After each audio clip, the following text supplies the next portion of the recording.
in golf construction, we often describe the process as being like a train.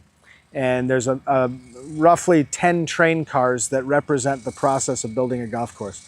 So that first train car might be like the demolition, tearing down what was here before. So that's ripping up cart paths, stripping the turf, things like that. Then the next train car would be what we call mass grading or earthwork. And that's where we come in, and if we have any big cuts or fills to do, that's where we just push the big dirt around to set up the golf hole. The next stage is what we call rough shaping. And so that's where we start to do the artwork. So that's where we've got our special shapers who are here using the bulldozer and the excavator.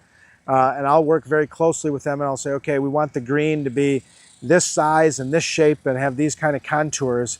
And they'll get in there and they'll start to shape that and craft that and build that.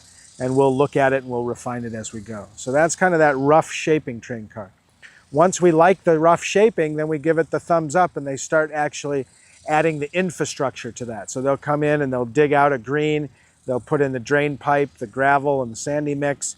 They'll start to install irrigation and drainage around. So those are kind of those middle train cars. Feature construction, building of greens and bunkers and tees, and then irrigation and drainage. So those are kind of those middle train cars. After those go through, then we kind of clean up behind them and we do what we call finish prep. And so we kind of get the hole ready for grassing. So that is taking the rough shape and polishing it off and making it perfect. And then we get ready to grass it. So that's either laying sod or spreading seed down. And then we have growing. So that's kind of the train.